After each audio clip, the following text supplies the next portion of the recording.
मोदीजी, काँग्रेसला दोष देऊन काय उपयोग? काँग्रेसला दोष देण्याच्या नादामध्ये भारतीय जनता पार्टीचा फार मोठा पराभव झाला. हे खरं तर प्रधानमंत्र्यांनी आणि संपूर्ण भारतीय जनता पार्टीने लक्षात घेणं गरजेचं आहे. पार्लमेंटमध्ये ज्या पद्धतीनं 3 विधेयकाबरोबर घटना दुरुस्ती असेल, मतदारांची संघाची पुनर्रचना असेल किंवा जे भारतीय जनता पार्टीच्या पोटात होतं ते पोटात आणण्याचा प्रयत्न त्यांनी केला नाही. म्हणून ही महिला आरक्षणाचं विधेयक असेल. या सगळ्या विधेयकांना एकाच वेळेस आणत असताना महिलांचा याच्यामध्ये काही सन्मान नव्हता. भारतीय जनता पार्टीला जर महिलांचा सन्मान द्यायचा असेल तर माझ्या 5 प्रश्नाची पहिल्यांदा उत्तरं द्यावी लागतील. आणि ते 5 प्रश्न भारतीय जनता पार्टीला इतके जड जातील की त्याचे ट्रोल करणारे अंधभक्त चेल्या चपाट्यांपासून नेते, पदाधिकारी, मंत्री आणि मुख्यमंत्री, प्रधानमंत्र्यांपर्यंत कोणीही या महाराष्ट्राला आणि देशाला देऊ शकणार नाही, अशी एकंदरीत परिस्थिती सध्या महाराष्ट्रामध्ये आणि देशामध्ये आहे. मला एक आठवण करून द्यायची आणि प्रमुख विषयाकडे यायचंय. त्या अगोदर सर्वांना जय जिजाऊ, जय शिवराय, नमस्कार. मी संतोष शिंदे. आपल्या सर्वांचं या बंडखोर नेता या आपल्या हक्काच्या युट्यूब चॅनलवर मनपूर्वक हार्दिक स्वागत. विनंती एवढीच आहे, हा व्हिडिओ शेवटपर्यंत पहा आणि सच्च्या भारतीयांपर्यंत हा व्हिडिओ शेअर करायला विसरू नका. माझा मुद्दा असा आहे की काँग्रेस संपली, काँग्रेस संपणार, काँग्रेस आता कुठं सुद्धा शिल्लक नाही असं म्हणणारे प्रधानमंत्री किंवा होम मिनिस्टर किंवा इतर सगळ्या पक्षाचे त्यांचे पदाधिकारी, नेते आज काँग्रेसचा किती मोठा धसका घेतला. प्रधानमंत्र्यांनी आता जी काही 8:30 वाजता आज देशाला संबोधन केलं आणि देशाची माफी मागितली. खरं तर राहुल गांधींचं वक्तव्य, विरोधी पक्षांची एकजूट आणि सत्ताधारी पक्षाला पळती भुई जी थोडी केली, त्याचे परिणाम सगळे मोदीजींच्या चेहऱ्यावर दिसत होते आणि ही अत्यंत गंभीर बाब आहे. बऱ्याच लोकांना असं वाटेल की मोदीजी हतबल झाले का? भारतीय जनता पार्टीला गेल्या 12 वर्षामध्ये हा सर्वात मोठा झटका काँग्रेसने दिला. याचा अर्थ विरोधी पक्षाने दिला. तो काय सत्ताधारी मोदीजी आहेत म्हणून अजिबात नाही, डोक्यातून काढून टाकायचे. विधेयक, महिला विधेयकाबद्दल नारी शक्ती वंदन म्हणून हे गप्पा हाणतात. 2023 मध्येच या विधेयकाला मान्यता दिल्यानंतर लागू का झालं नाही? कुठं माशी शिंकली? याचं उत्तर प्रधानमंत्री किंवा राज्याचे मुख्यमंत्री देणार का? कारण राज्यामध्ये ठराव पास करूनच केंद्राला पाठवला होता ना. मग तो ठराव मंजूर करून लागू का या देशामध्ये केला नाही? याचं उत्तर सुद्धा प्रधानमंत्र्यांना द्यावं लागेल. आता मूळ मुद्द्यांकडे येतो. आज मोदीजी म्हणाले की काँग्रेसने फसवलं, काँग्रेस देशासाठी फार वाईट आहे, काँग्रेसच्या नेत्यांनी देशाच्या महत्वाच्या निर्णयामध्ये हातभार देणं अपेक्षित आहे. आणि सगळ्यात महत्वाचं त्यांचं अजून एक वक्तव्य होतं की काँग्रेस ही देशाला म्हणजे नकोय, संपली पाहिजे वगैरे वगैरे त्यांनी वल्गना केली. आणि महिला कशा सक्षम झाल्या असत्या, महिला कशा पुढे आल्या असत्या, महिलांनी कसं लगेच क्रांती केली असती, असं मोदीजींच्या त्या सगळ्या वक्तव्यातून प्रतीत होत होतं. मला एवढंच म्हणायचंय, माझे जे 5 प्रश्न आहेत, प्रत्येक भारतीय जनता पार्टी, RSS, त्यांच्या सगळ्या विंग्स, अंधभक्त, चेले चपाटे, पदाधिकारी, कार्यकर्ते, सगळ्यांना माझा प्रश्न आहे आणि त्या गंभीर 5 मुद्द्यांवर त्यांनी उत्तरं दिली पाहिजेत किंवा देशाची दिशाभूल करणं सोडलं पाहिजे.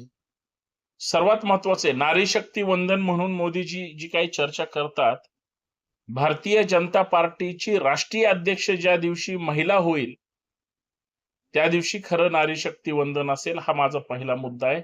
भारतीय जनता पार्टी ते करणार का? दुसरा महत्वाचा मुद्दा आहे, तो मुद्दा असा आहे की देशाची प्रधानमंत्री महिला होणार का? मोदीजींनी ते करून दाखवावं आणि सुरुवात स्वतःच्या पक्षाकडून करावी, असा माझा दुसरा मुद्दा आहे. प्रधानमंत्री नरेंद्र मोदी ते करणार का? तिसरा महत्वाचा मुद्दा आहे की RSSचे सरसंघचालक मोहन भागवत जी आहेत, त्यांच्या जागेवर या देशातली एखादी महिला RSSचं प्रमुख सरसंघचालक करणार का? कारण हा महत्वाचा मुद्दा. भारतीय जनता पार्टी आणि मोदीजी यावर काय उत्तर देणार? आणि सगळ्यात महत्वाचा पाचवा मुद्दा, महाराष्ट्राची मुख्यमंत्री देवेंद्र फडणवीस साहेब, तुम्ही महिला मुख्यमंत्री म्हणून भारतीय जनता पार्टीच्या तुमच्या पक्षाच्या कुठल्याही महिला नेत्यांना तुमच्या जागेवर मुख्यमंत्री करणार का? आणि सगळ्यात महत्वाचं तो मुद्दा तुम्ही समजून घेतला पाहिजे की RSSच्या डिक्शनरीमध्ये किंवा एकंदरीत म्हणजे मनुस्मृतीनुसार महिलांना शूद्र ठरवलं गेलेलं आहे. महिलांना दुय्यम स्थान द्यायचं. पुरुषच ग्रेट आहेत. पुरुष प्रधान संस्कृती, महिलांनी फक्त चूल आणि मूलच पाहिजे, अशा या विचारधारेला RSS आणि त्यांची सगळी मंडळी हे सोडणार का? या विचारापासून दूर राहणार का? आणि महिलांना 100% सन्मानाची वागणूक देणार का? हा मला महत्वाचा मुद्दा वाटतो. आणि या माझ्या महत्वाच्या मुद्द्यावर भारतीय जनता पार्टीच्या लोकांनी ओपन डिबेट करावं, माझी तयारी आहे. माझा प्रश्न असा आहे, साधी सर्वोच्च न्यायालयाचे अजून सरन्यायाधीश महिला होऊ शकली नाही, आणि झाली असेल तर चांगली गोष्ट आहे, फक्त त्यांचं नाव समोर आणावं. आणि दुसरी सगळ्यात महत्वाची गोष्ट म्हणजे भारतीय जनता पार्टीमध्ये किती, केंद्र सरकारमध्ये 10 तरी महिला मंत्री आहेत का? राज्यांमध्ये 10 महिला मंत्री आहेत का? तुम्ही 33% आरक्षणाची चर्चा करता. मी म्हणतो कमीत कमी 10-20% तरी महिलांना संधी द्या. कितपत महिलांना हे संधी देऊ शकतात? काँग्रेसला दोष देण्यामध्ये काहीच उपयोग नाही. मी यासाठी म्हणलं, काँग्रेसचं अध्यक्षही महिला पद काँग्रेसनी त्या ठिकाणी महिलांनी भोगलेलं आहे. लोकसभेच्या स्पीकर सुद्धा महिला काँग्रेसनी केलेले आहेत. किंवा महाराष्ट्राचा अजून महिला मुख्यमंत्री झालेली नाही, पण इतर राज्याचं त्यांनी करण्याचा प्रयत्न केला. कदाचित भारतीय जनता पार्टीनं पण केला असेल. पण सुरुवात आम्ही महाराष्ट्रापासून सगळ्यांकडून अपेक्षा आहेत, असं होऊ शकतं का? आणि NDA सरकार, मोदी सरकार आणि इंडिया आघाडी, घटना दुरुस्ती 131वी ज्यावेळेस मोदीजींना आता करायची होती, त्यांना माहित नव्हतं का? हा मुद्दा लक्षात घ्या, आणि हा मुद्दा फार महत्वाचा आहे. तो म्हणजे 2/3 बहुमत लोकसभेमध्ये तुम्हाला पाहिजे. 540 पक्षीय बलाबल असताना 362 खासदार या घटना दुरुस्तीला तुम्हाला पाहिजे होते. तुमच्याकडे 293 पर्यंत आहेत. याचा अर्थ अजून नाही म्हणलं तरी 70 खासदारांचं तुम्ही काय करणार? आणि सगळ्यात महत्वाचं,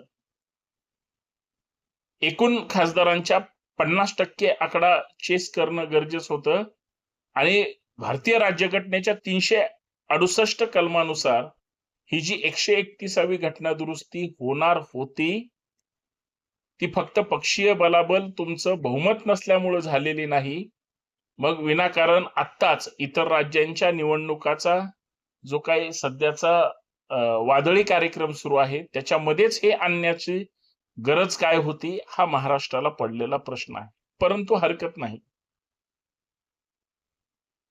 महिला विधेयकाबद्दल एवढं प्रेम असेल तर आज जे पार्लमेंटमध्ये खासदार आहेत, निम्म्या खासदारांवर असं म्हणतात, काय ते 10, 20, 30, 40, 50% असतील समजा, ज्यांच्यावर बलात्कार, अत्याचार किंवा इतर महिलांसंबंधित गुन्हे दाखल आहेत, ते महिला विधेयकाला मंजुरी देण्यासाठी देशातल्या विरोधी पक्षाला नावं ठेवणार असतील तर हे किती खेदाची गोष्ट आहे.